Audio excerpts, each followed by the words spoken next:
What's happening? What's happening? What's happening, blues people? So, first, I just want to say that we are still under some sort of severe weather watch and the like. So, if we have issues with power or if we get the prompt to go to safety, I will be shutting the show down to get to safety. Okay. So again, we are still under a severe weather advisory. All right. What's happening, Don? What's going on, young brother? Okay. I hope the Elmores are safe as well. Today, I'm really excited for this conversation. I'm truly excited for this conversation because this conversation deals with a theory I've been working on for over 15 years. And when I say a theory, a concept, a scholarship, as they call it, I call it the blues narrative. Some of you are familiar with the blues narrative, right? I just want to put it because this is the name of the show, The Blues Narrative, The Children of the Great Migration, taking the baton from the slaves' narratives. Okay. And, you know, I just want to welcome y'all to the show. Obviously, I'm Lamar Jack Purley, the founder of Jack Dappa Blues Heritage Preservation Foundation, editor of the African American Folklorist, as well as the founder and curator. Uh, you could say curator of We the Blues People. I think it's a little bit more than just curation. It was a concept. That's another concept of mine that I work out with my brethren, Marquise Knox. Um, but that's a good segue. We the blues people to the blues narrative, right? Because tonight we're going to be discussing on this particular episode, like I said, this theory, this methodology, this idea, this scholarship that I've been working on for some time, and it's called the blues narrative. And not only is it called the blues narrative, hey, what's happening, Brother Scott? I'm happy you all are doing well. I'm very happy you all are doing well. It's blues narrative, children of the Great Migration. Okay. So I want to break this concept down to you guys for several reasons. So we've been on this journey since the beginning of February. I mean, and when I say on this journey, this every Sunday night broadcast, we've been doing this since the beginning of February of this year. And if you remember, I'll remind you some of the shows that we did. Riding the Blues, which was the most recent one. And also, this was the actually last one we did last week, right? But this series, if you will, started when I wanted to explain a post I did in the group we have called Black Spirituals, Field Hollers, and Slave Seculars. And I put a big post up in that group on Facebook, Black Spirituals, Field Hollers, and Slave Seculars. And what ends up happening is I say to myself after the uh, interactions and engagement, there are quite a few people who knew what those terms were, but there were some who did not know what those terms were or how they, again, I don't dislike the word intersect, but I think it could be used better in another place, but I'll just say it because these things don't necessarily intersect in my mind because they're part of each other. So how slave seculars, Black spirituals, field hollers step into the blues into the blues people, not just musically, right? But as a function, as an engagement, as a tradition, a culture, as a behavior, as a agreed upon code of conduct, right? And then we spoke about the many aspects of slave seculars, which, okay, I don't know what's going on. All right, so we're going to just keep going. Thank you for that. Next week, I'm going to have an exterior camera. We're not going to stop the show right now, okay? Uh, could be for a couple of reasons, and I believe I know what it is, but I don't know if I could fix it right now. Actually, let's see if we can fix it. Nope. All right, we're going to just go with this for now. All right. So like I was saying, we've been discussing Black traditional music as well as the culture and tradition and folk group interactions that the music comes from or describes or represents. And with that, I thought it would be a great idea to share with you again my theory. What's happening, Brother Doug? The blues narrative and why the blues narrative is very important. My brother, Mr. Walto, is here, and I'm so happy you are here because you are part of this presentation because we're talking about the blues narrative, right? So,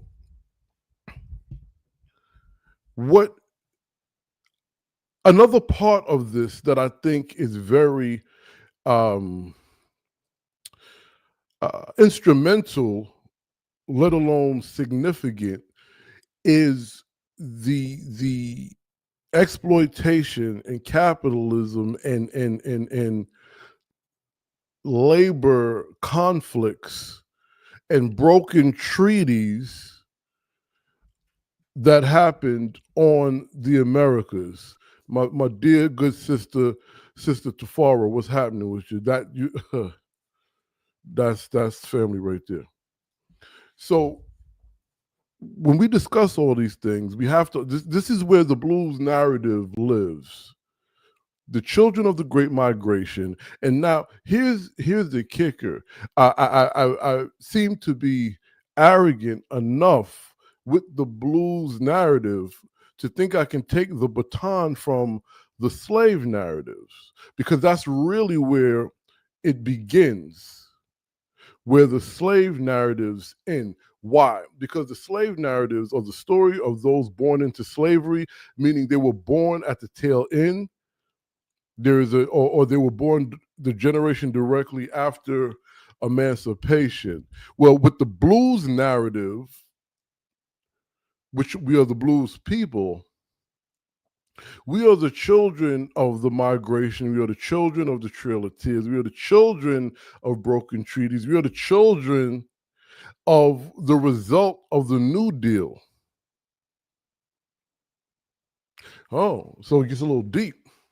And we're going to discuss all of these things. But before we discuss all these things, I got to play this song for you because I have to get us in the mood. And while I'm playing this song, I got to show you this because you have to understand that the blues and the blues people as we know it, not only is a working class group of people, but it comes from labor disputes in the South.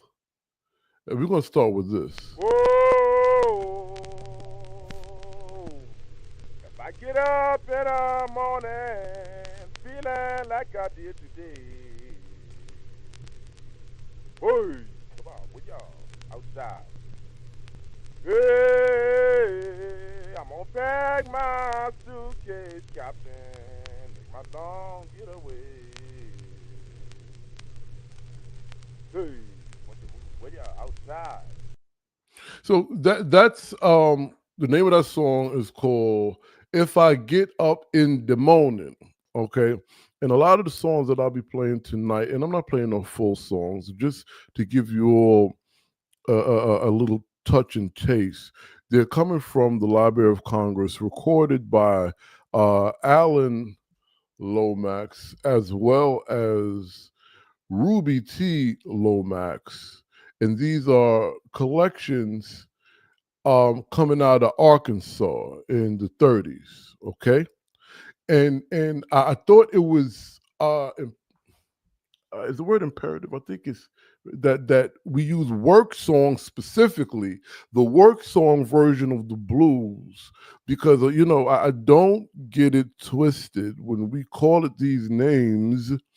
And if y'all know me, I've called it reels years ago. Matter of fact, me and my young brother John Tavius Willis discussed reels with y'all. And I say that because Reels comes up in a reading recently that I've been doing that's going to be part of this broadcast. Okay. And I just need y'all to know that the blues narrative is at the heart of the mission of Jack Dappa Blues. This is not entertainment, folks. This is not nostalgia. This is a testimony. This is our lived reality. The blues narrative is the story of Black families after leaving the Jim Crow South, right? And some who had to stay. How they planted Southern and country values in urban concrete terrain to be met not with open arms, not only by non-Black citizens, but Black citizens of assimilated upper echelons. And I'll share with you all a reading that speaks to that, right? What's happening, Brother Brian? Okay.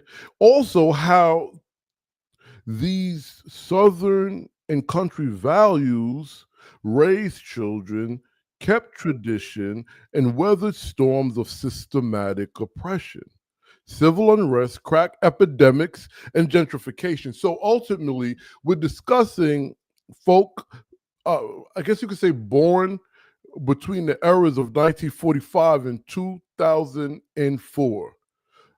We are tracing the lineage of the blues people. So hold on, let me look at my people. Let me look at my people, because I need y'all to understand something. So now, what I just shared with you, and this is my notes, that is the concept behind the blues narrative. Okay. Now, there's a lot of things that happened that led up to that.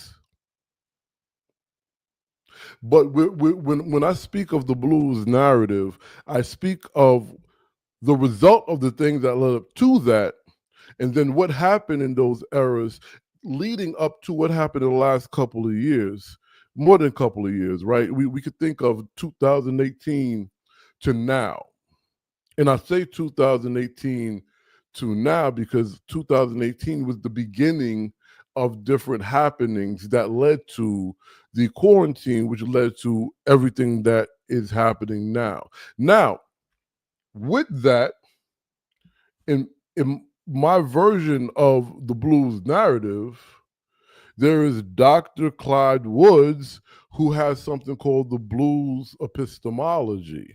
And his scholarship discusses how the blues and the plantation power in the Mississippi Delta, how that affected then and now. And we're seeing it now.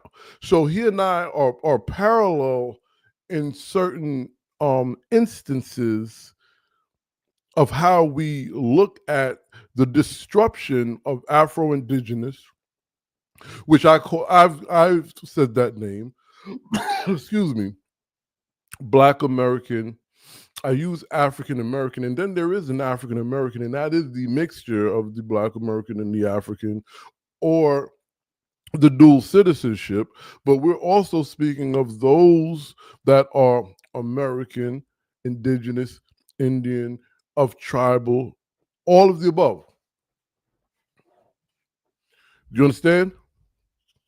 So in this, and I will be sharing with you snippets of the first installation of the blues narrative that started this whole thing.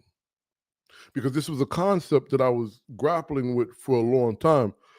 Maybe grappling is the wrong word. I was formulating it through my studies, through my playing. I was looking for my guitar. I talk a lot. I lecture, I read and stuff, but sometimes I just want to be playing. But that's neither here nor there. Okay, so this is something I've been formulating through my studies, through my research, through the many interviews, and some of them I'll play snippets from. I can't play a lot. Oh man, I forgot one of my papers over there. Because it's just too much to play right now. Okay. But as we go on, I will give you all more information. Somebody's hitting me up. If you are rocking with me, y'all could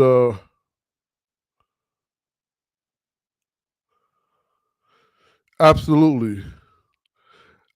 All right. So with that being said, let's start. And I want to read it. Wait, hold on. I gotta make sure I'm on cue. So when you hear me, when you see me looking down at my notes, and this is for those of you who are new, those of you who go with me, you know I'm going to pay attention to my notes, right? So we have to understand the significance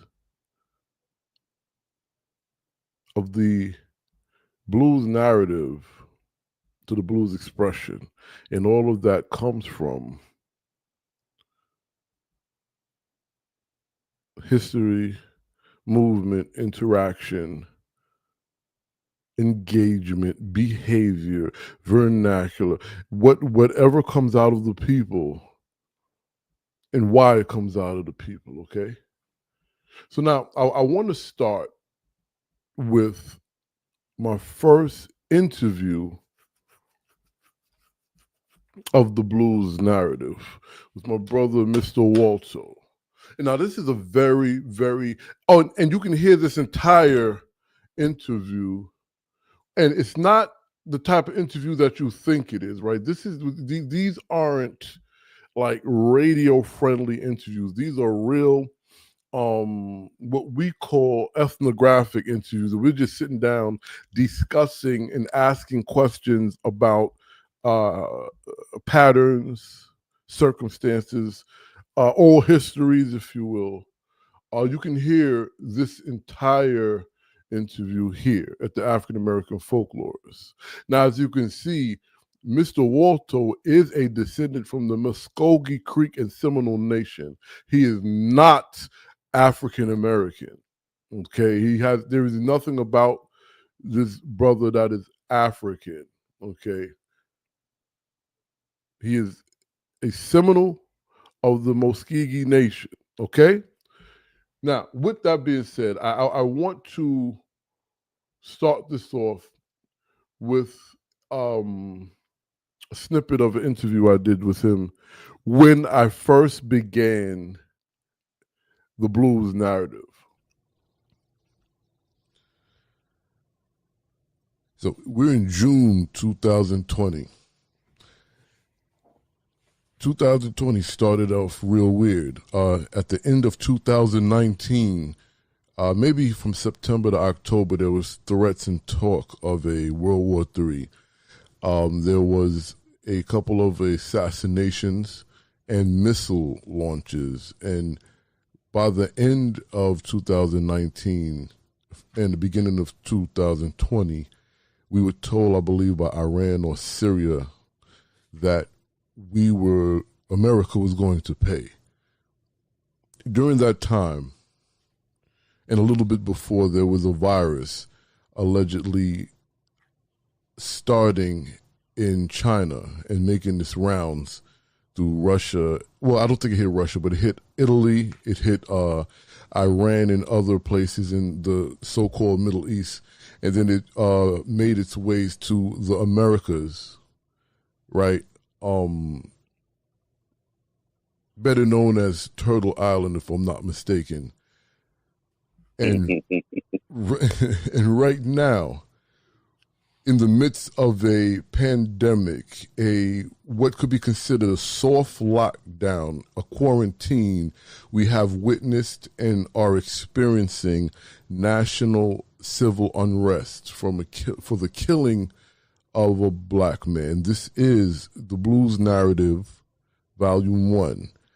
I've been speaking to dark and brown hued people, melanated people of the Americas, and I'm speaking to what was once referred to as a Estelusi, and now that which means black man. I'm speaking to a black Seminole.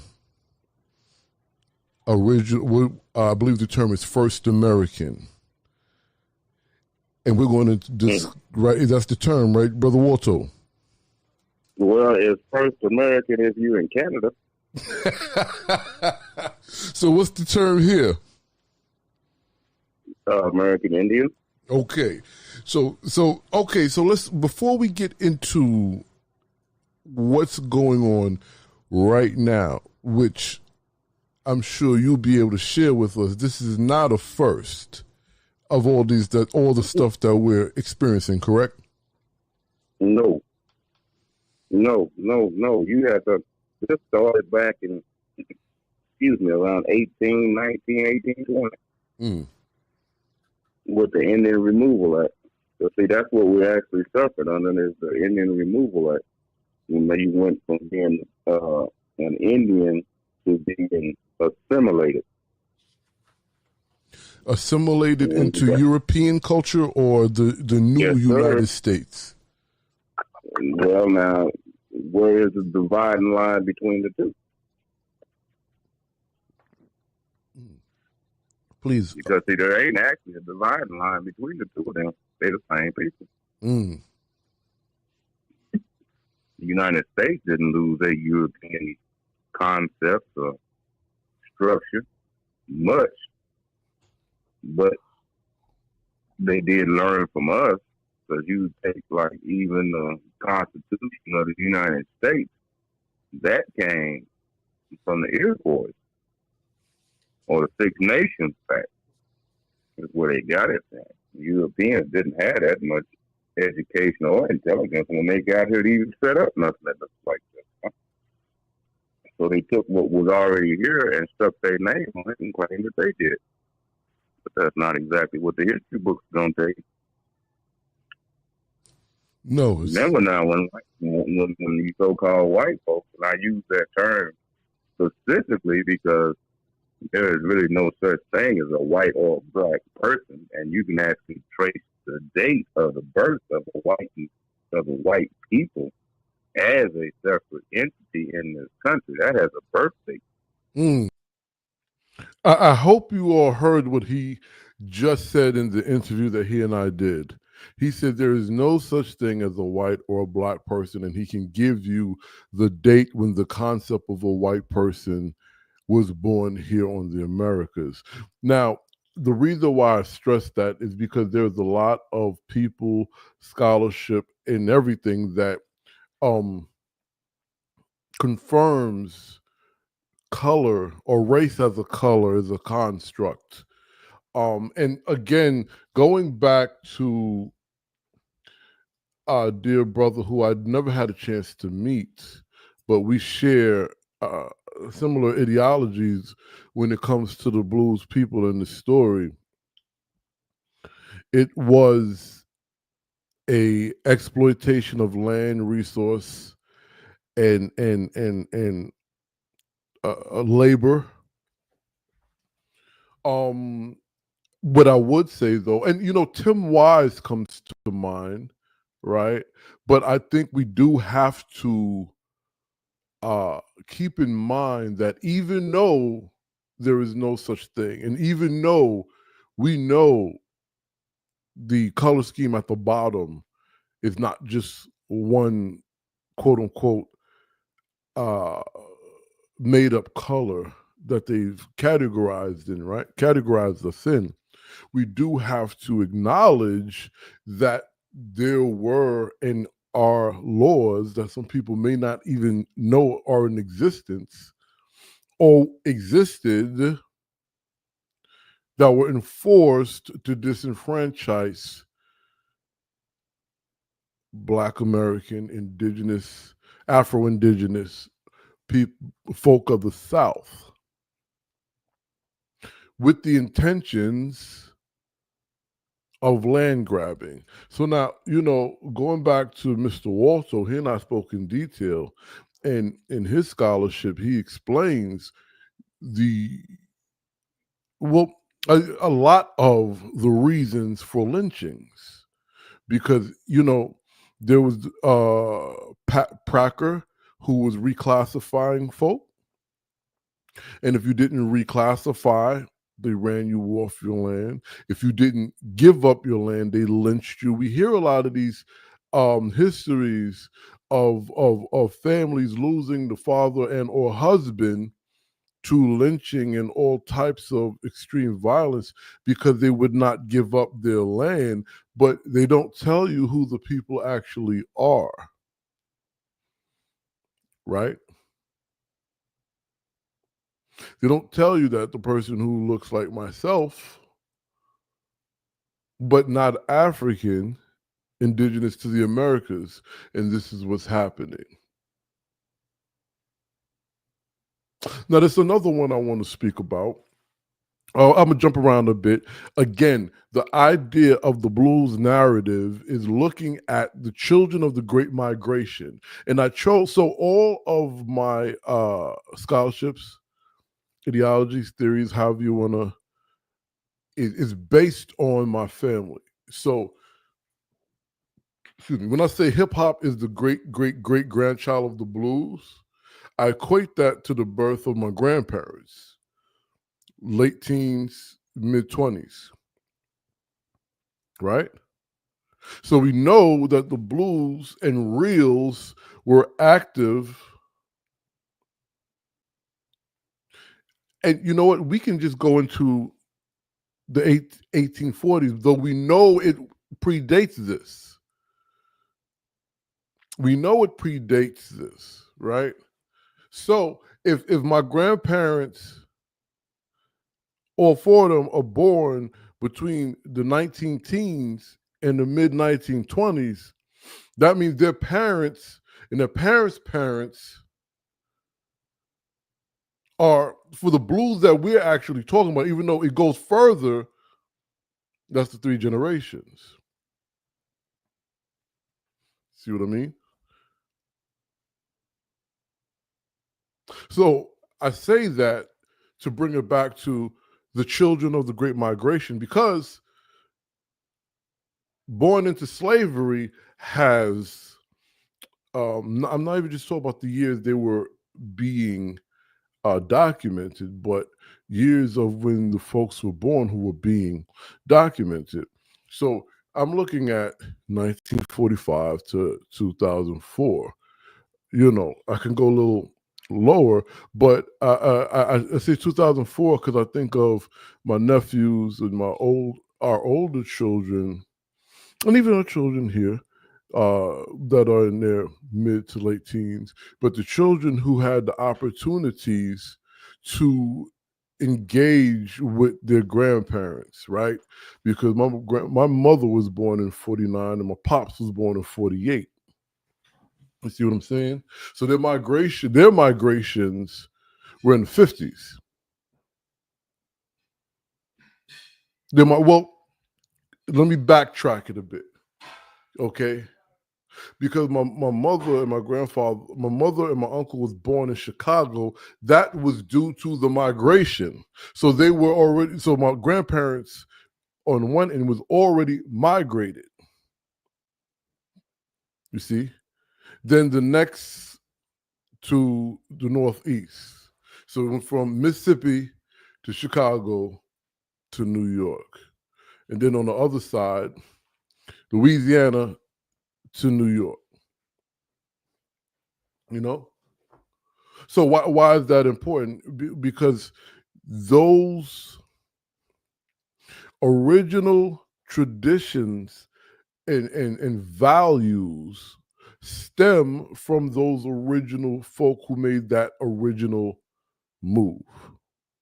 And though that is the timeline that I'm looking at when I say the blues narrative. So now I want to talk about Tulsa and Renniesville, right? Which was a reflection, because what happens is the first time that I actually speak publicly on my scholarship of the blues narrative is for a meeting, our annual conference for the American Folklore Society, my folks in Tulsa, Oklahoma. Now, again, if you've been following this journey and rocking with me, then you know I've been speaking of Bowley, Oklahoma for some time, right? Peace to all of y'all that is on Instagram.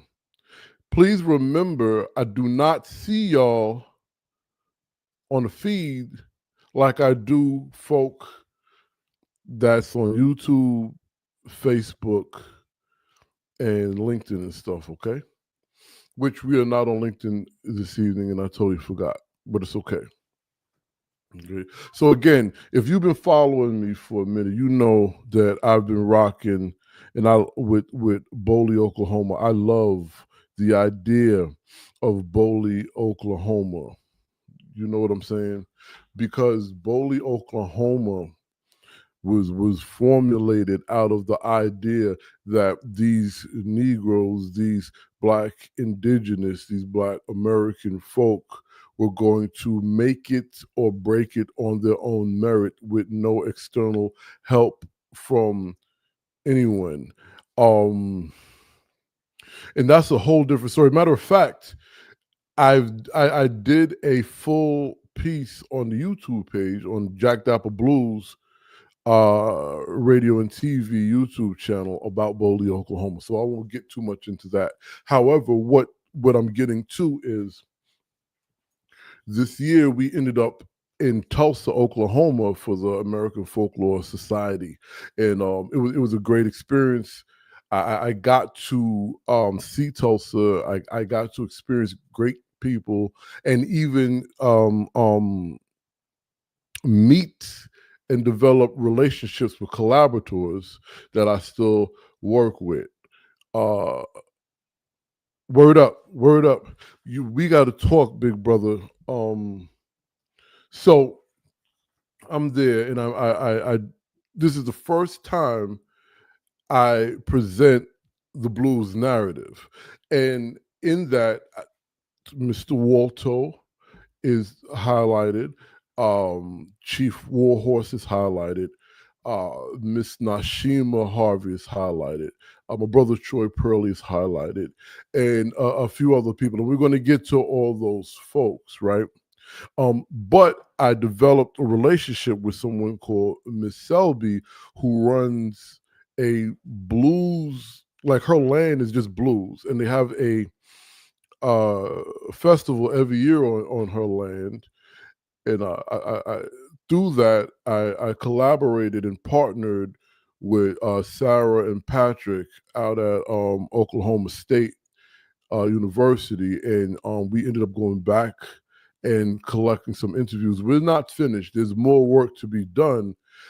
In that interview, I met a gentleman called Mr. Bronco, who's about my complexion a little darker, who spoke in detail about his indigenous bloodline, as well as Dr. Harold Aldridge, who's like very close to my heart. And he spoke about everything blues, but he also spoke about that indigenous, I don't even want to call it connection, because it's just what it is. And it's just ironic that Oklahoma is predominantly rooted as a Black space, but also,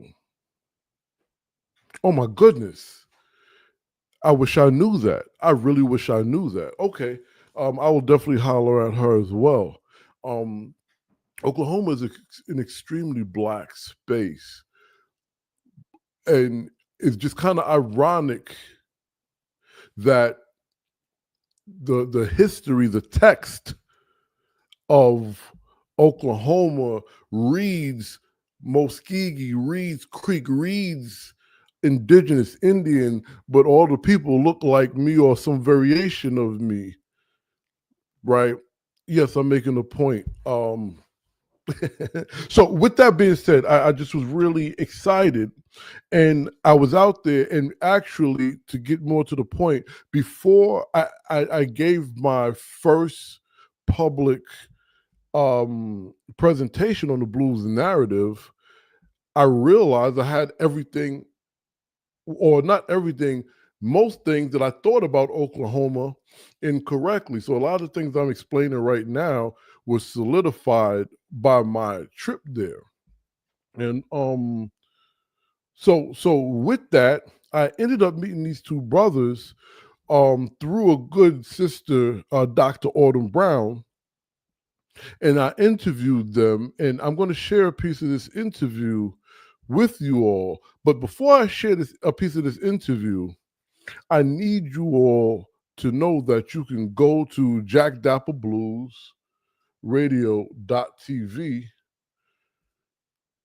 to see this interview in its entirety. It's also on the YouTube channel, as well as my reflexive, uh, I guess, journal of my experience there, meeting Miss Selby and all these great blues folk out in Renniesville. Okay, so let's just. I want y'all to peep a piece of this interview first, because it's us versus them. And B, because there's some partial truth to it, right? There's at least some truth to that, to an extent. I mean, again, as Carlos mentioned, Greenwood was diverse. Greenwood was accepting. Greenwood was inviting. Greenwood was Jim Crow, was created because of Jim Crow, right?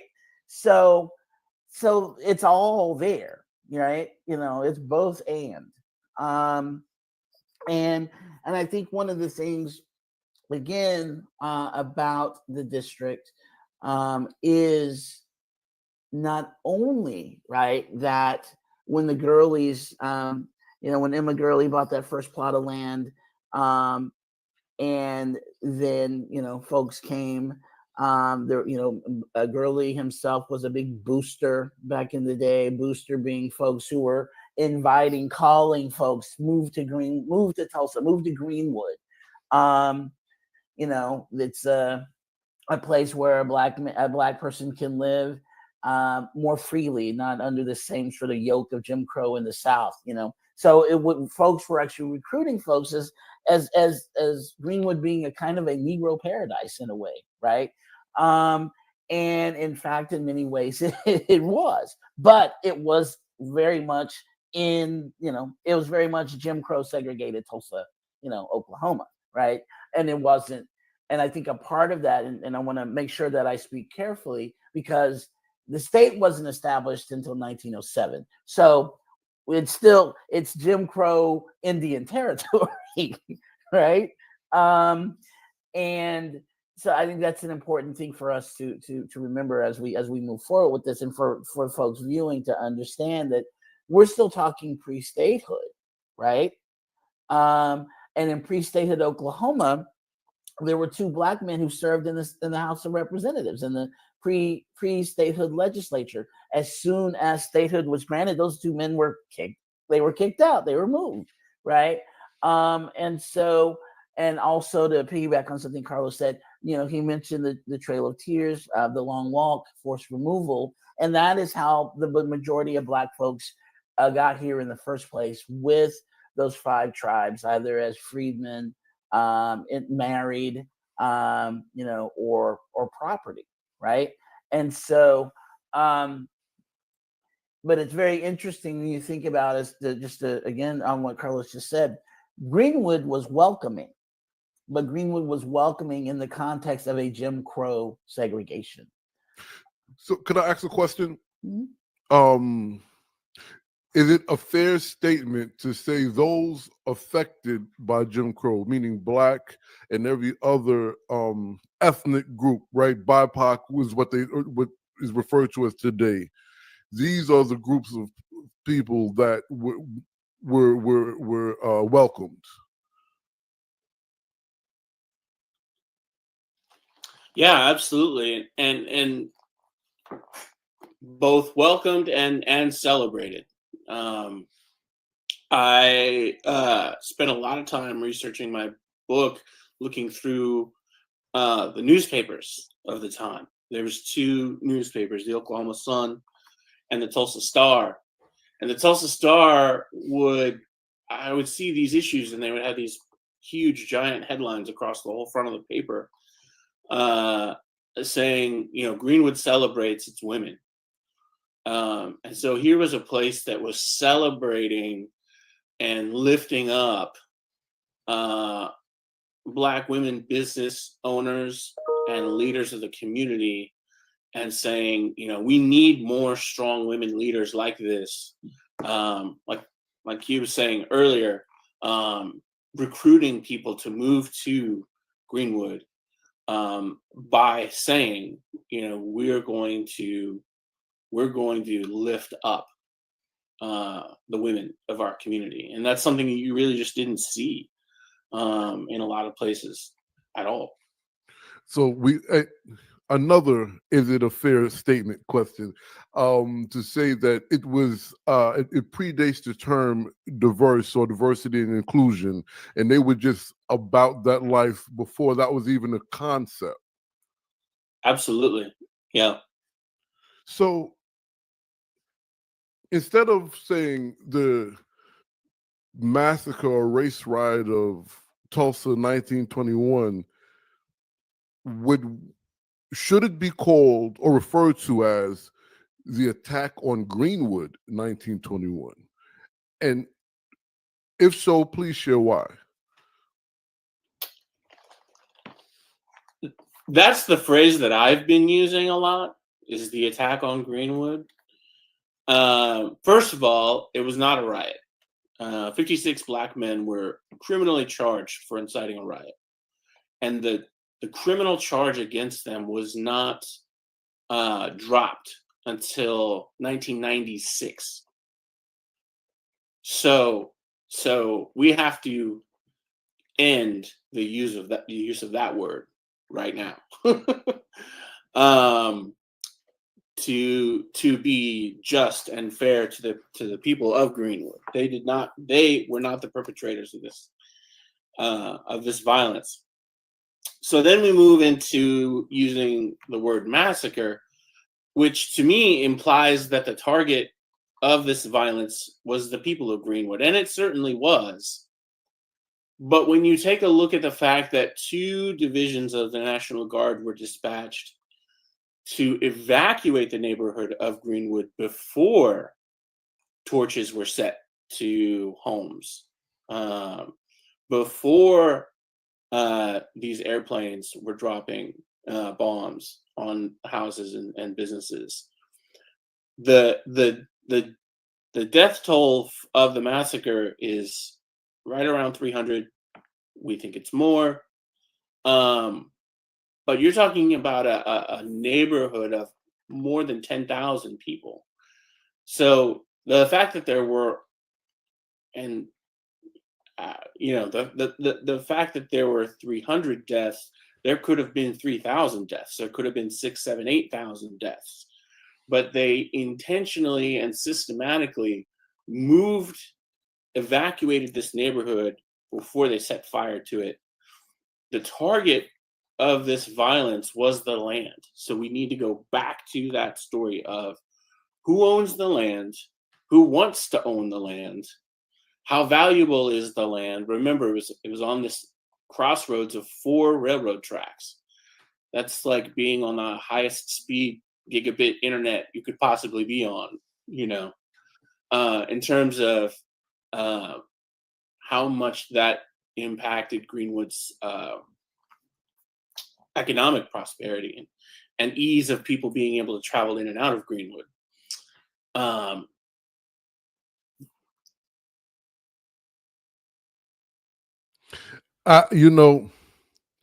That right there is what I really and truly wanted you all to hear and receive. yet another instance where the root of the issue is landscape, resource, and how that jives with the blues and the blues people. There is a piece, I speak about this piece all the time, and it is the scholarship is about the inception, the creation of soul food, and how soul food became a staple of the Black community, and that it started in Chicago. However, when it started in Chicago, it was not welcomed. Exactly. And so now, Mr. Walter, you know where I'm going with this, because ultimately, and I was going to speak about soul food, but before I get to soul food, because the whole thing was the migration that brought folk to Chicago from the South, from the Delta, right? And then the upper echelon Blacks and whites did not like the Southern Black migrants, which created tension, but the foods from the South gave them an economy. Okay, now one of the reasons, right? So so let's pivot there real quick, because this goes back to the point of the blues narrative and why I'm bringing up this brother in his book. Yo, we gotta go. There's a tornado touchdown, y'all. I'll talk to y'all later. We gotta go to safety.